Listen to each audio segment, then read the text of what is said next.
All right, welcome everybody. So today I'm going to do something a little different than I usually do, and I'm going to do a quick rundown and assessment of a couple of positions. I am going to run through China via the ETF FXI. I am also going to run through Google through its stock symbol. So to do a proper analysis, what we don't want to do is we don't want to fight the market. So let's go ahead and take a look at the S&P 500 first. Now let's talk about how this works. We're gonna go from a long time frame, and we're just gonna continually zoom in. Now, a long time frame gives you a more macro picture. As we zoom in, it becomes more micro and down until we have our final opinion. So our opinion will shift as we go through these time frames. Chart setup. I see a lot of guys do a lot of stuff. And look, there's reasons behind people having all that crap all over their computer. And if you're trading, minutes or seconds or something like that, I get it. Okay. But for most people, you don't need to do that. You need to have this screen right here, price and volume. All right.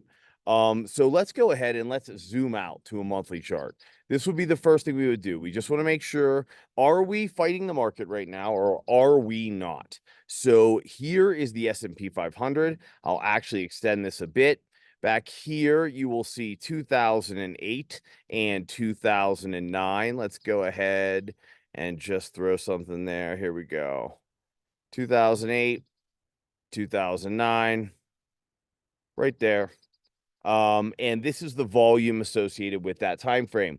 So what we want to look at in volume are just large trades happening. That's the point. We just want to know if there are any large trades occurring, anything that we should be aware of, right? Because large trades can only be created by one group of people, and that is typically institutional investors, so big brokerages, big banks. And right now we are definitely in a trend following scenario in this market, very speculative. Everybody's kind of piling on.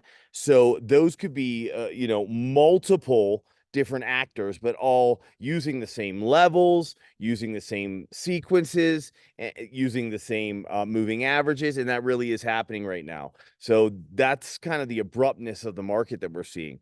And when you're in a market like that, you just have to be cognizant of that. You want to know what type of market you're in. Markets are not efficient simply because efficient market hypothesis is based around the fact that you have all of the information is in play, and that is what adjusts your price. So you automatically eliminate cash flow, which can shift at any moment. You automatically eliminate supply and demand, which can shift at any moment. And then you also eliminate all the undercurrents, all the hedging undercurrents in the market. So you're eliminating market makers as if they don't exist, but they make the market. So obviously they impact the securities that they are building a market for. All right, let's get started. So we see this big area back here with all the volume. This is a true economic event. It was massive, right? 08 and 09. So we go ahead, we move forward. We see 2020 right here. This was more of like a flash crash scenario, if you will. Although we were led to believe that there was a catastrophe occurring, it is very evident to anyone that looks at a chart that that is not the case. There may have been some fear initially. It was cleaned up very, very quickly. So this is definitely a market event too. Fast forward to today. Is there anything occurring right now out of the order? Is it out of the ordinary? Is anybody doing anything that would make us believe there's some economic event like maybe 2020 or 2008, 2009? I think the answer to that is no. Okay, so now we're going to zoom in a little bit. So on a broad scale, we're not afraid. All right. On a macro perspective, we're not nervous. So we go ahead and come into a week. We'll do the same thing. Back here is 2020.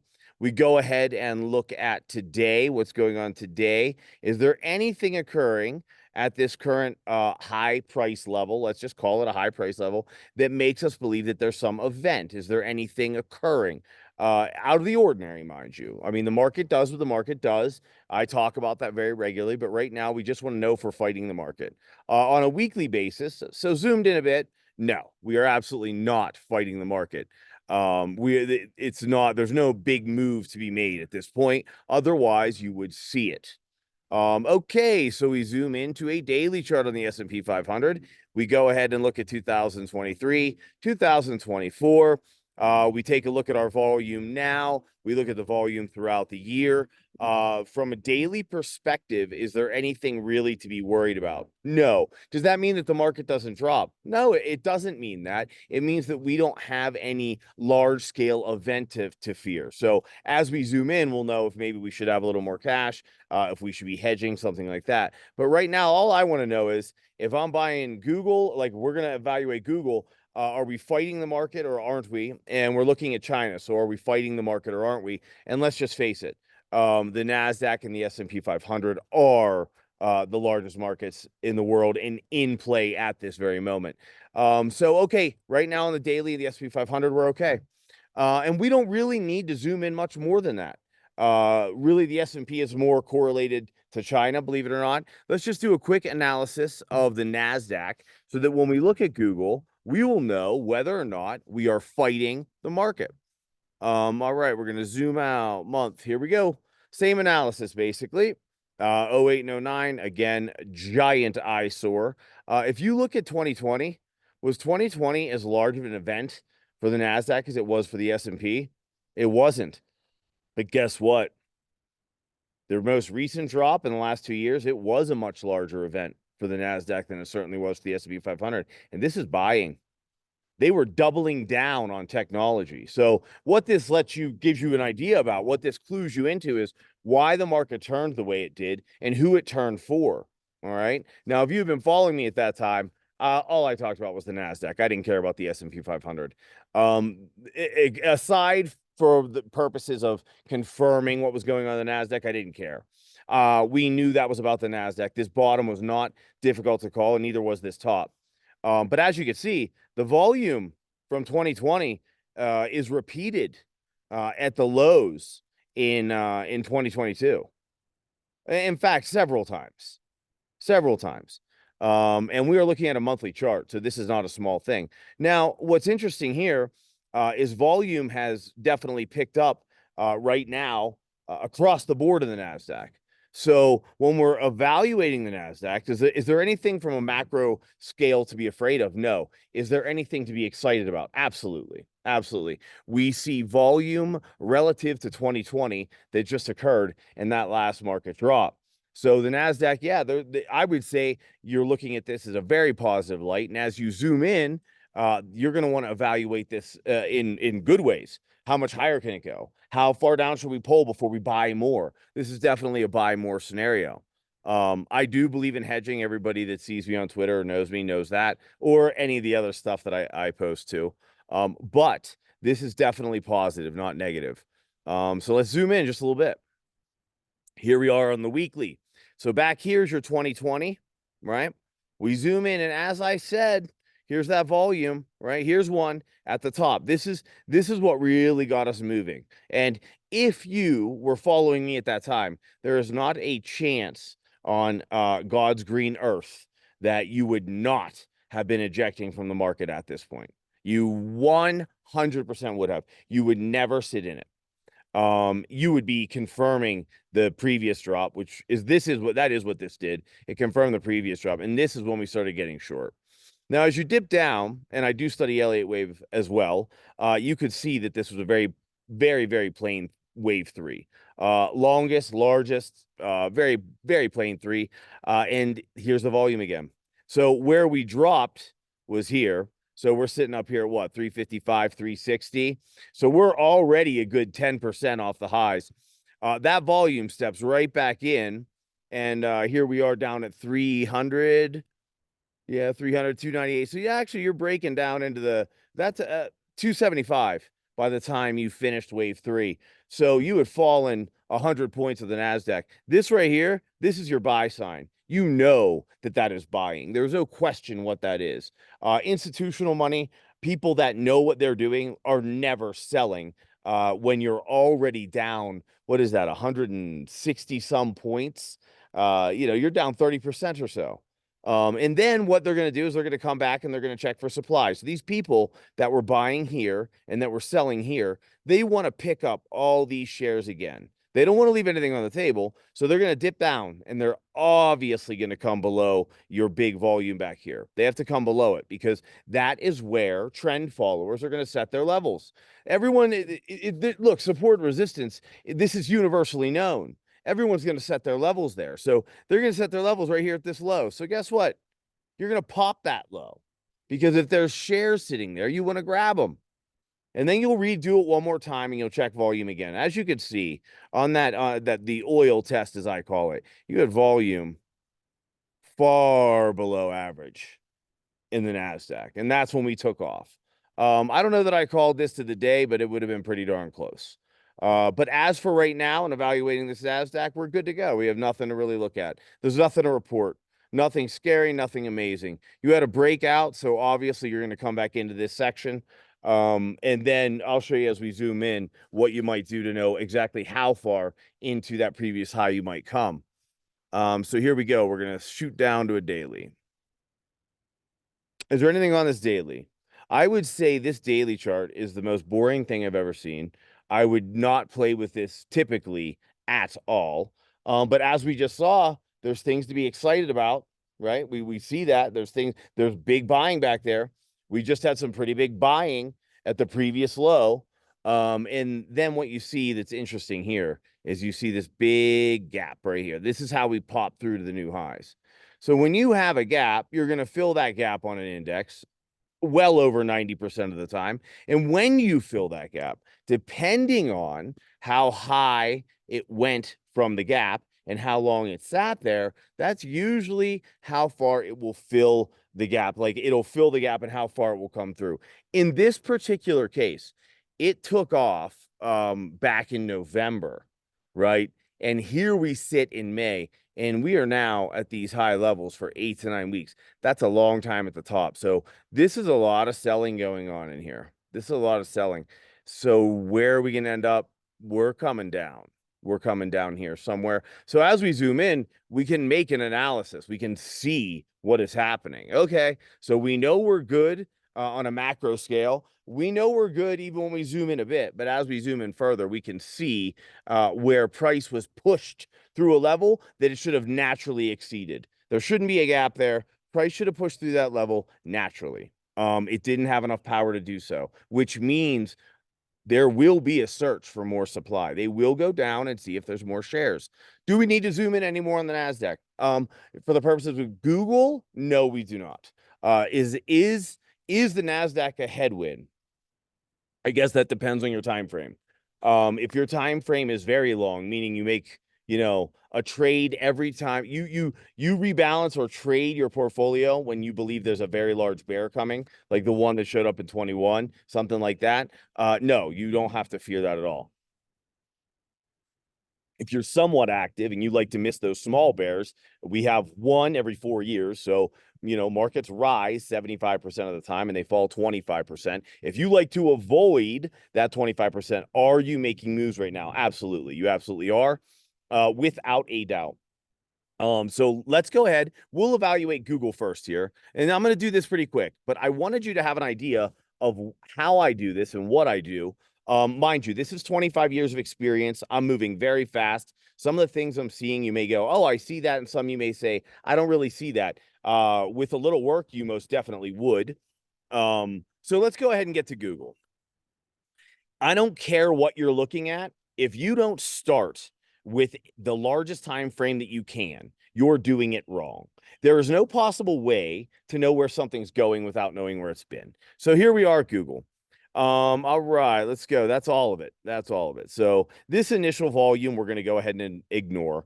This is your 2020 volume. So this is really the only event that we can show on a Google chart. And are we having an event right now with Google? Is there a changing of the guard? I posted changing of the guard. That was meant for a long-term scenario with Google and AI because this ChatGPT is absolutely amazing. I love using it. So much faster than any Google search. As far as Google as a search engine, it is absolute trash right now. If you're still using it, you got to go use ChatGPT. I mean, it is so fast. You get all the information brought right to you. This is not a pitch on ChatGPT, by the way. I don't have any skin in that game. But it is so much more amazing than Google. Okay, here we go. So we're zoomed in on a daily chart. Going back a few years, we see some big volume back here. This is what January of 22 makes sense. Here's the lows. You have a lot of volume. This volume really, truly does stand out. Now, is there any volume in here that really stands out? I would probably say yes. I wouldn't say that this is anything that I'm afraid of, but I would definitely say yes. There is play here. This is play. All right. You don't have to look, you don't have to be incredibly specific. I talked to a good friend of mine. He's a market maker, and he says the same thing I say all the time. People are always so worried about what's the number? What's the number? The number doesn't matter. Is it big or is it small? If it's small, it's not going to affect anything. If it's big, it's going to have a massive effect. If it's kind of in the middle, it's going to affect it, but not to the scale of something big. I would say that's what we're looking at here. I would say that red line is probably your average. You have play. You definitely have play here. So this is definitely a stock that is being moved. And I would say that it probably starts right here. I would say, what is that? The January 29th. So I would say on the 29th of January, this thing started getting messed with. Now let's zoom in a little bit. That's a weekly chart. Let's zoom into a daily chart. Excuse me. All right, here we go. So once again, it's the same thing. Big bars or big money, right? Or multitudes of humans all moving in the same direction. And if you're a trend follower, you guys are always moving in the same direction. So it doesn't matter if it's one of you or 100 of you. When you break a level, you're all going to break the level, which could make, a down move pretty swift right now. So here we go. I would call that your average volume. Now, what do we see when we go through this chart? Well, this is a gap down and it fills to the upside. Okay. This is tiny, probably doesn't matter. This is a gap down. It effectively fills to the upside. This is a stock, not an index. So gaps aren't going to fill completely. And if you're looking at a messy stock, they're not going to fill all the time ever. They're not in the 90th percentile. You're dealing in an individual position, okay? But what you do see is the attempt to fill. Now, this little gap, you could argue this is very, very ignorable. But here's what I don't like about it. Up into this point right here, where's that little circle thing? Up into that point, come here. Here, I'll do this. Up into this point right here, all your gaps were gaps down. Gaps down are very indicative. If you're in a range, if you're just in a range, gaps down are indicative of buying. They want to gap the price down to get it cheaper and buy it. If you're in a falling market and you have gaps down, that means it's either picking up momentum, and that's not good. I mean, that's always a possibility. But if you get down towards the low, if you see like what you saw in what I call it a wave 3 there, and you start seeing a lot of gaps, that's gaps lower to test for supply. They're going to pop through levels at the open so that nobody has a chance to manually adjust anything. They want all their computers to trigger the action. So that's also not good. Now, when you are in a stock that is breaking to new highs or an index that is breaking to new highs, and you start to see gap ups that do not fill, that is an unhealthy market, and that is a speculator's market, and most definitely tons of trend following. Those are trend guys. That's why when it pops, you're getting these huge levels of volume. It's all computer generated, right? And so you get these huge orders. So Google right now, what will we say about it? Well, even as we zoom in, from a Y point of view, it's good. From a weekly point of view, it's good. We know it's in play. Also, there's not enough volume for us to assume that Google's being sold by anybody. On a daily chart, though, we can have the assumption that they want to pull this thing back down at least to this 155 level, or it will come back down to the 155 level. And most likely, it's going to have to come range bound again. Now, that's what we know from the daily. So here we are at the daily. Let's go ahead and zoom in again. We'll go to a 2-hour chart. All right. So here we are. And is there any outstanding volume? In fact, there is. Look, this is that gap that I said, wow, look at that. Now, the volume didn't look so egregious when you were back at that level, but it sure does now, right? It's huge. All right. So they're popping levels. They popped another level. Google is going to turn. This is a chart that's going to turn. You're in a speculator's trend following market, and you are now gapping to do highs on monstrous volume. This will fill. So to zoom in, if I were looking at Google right now, I would stop looking at Google right now. I would say the market looks like it needs to roll over. Therefore, this is a high probability position to short, not long. Quickly with FXI, we're going to look at China. It's going to be very fast. China has not done anything in a very, very long time. Okay, so China, here we go. Is anything going on here? No. This is are they testing these levels? I mean, look, you're going back 20 years here. That's not testing levels, that's a dead duck. Would I even go past this chart typically? No. Now, I happen to know fundamentally they're also doing poorly. But let's go ahead and look at China. I saw somebody post about it and say, "Hey, like, are we bottoming out?" And I don't remember who it was, but I'm gonna take a look at this anyway. Does this look like a volume bubble? It does. It does, in fact. There might be some promise there. Reminds me of biotech when we went through that last fall. They accumulated that thing, and I was buying it at sub $60, bailed out at 85. And it's since bounced around. I imagine China would probably do something like that, but China does not have the volume that biotech had. It does not, and it looks like they're selling off the biotech now. So I wouldn't look to biotech for anything special coming up. China does have a volume bubble, not like biotech, so it's certainly not going to move like biotech would. But let's see if it'll confirm that this volume that began somewhere around $28, $29 is buying, which I would assume it is. Because it fell from 56. Is this something worth doing? We zoom in again. Does the daily look like anything special? It most certainly does not.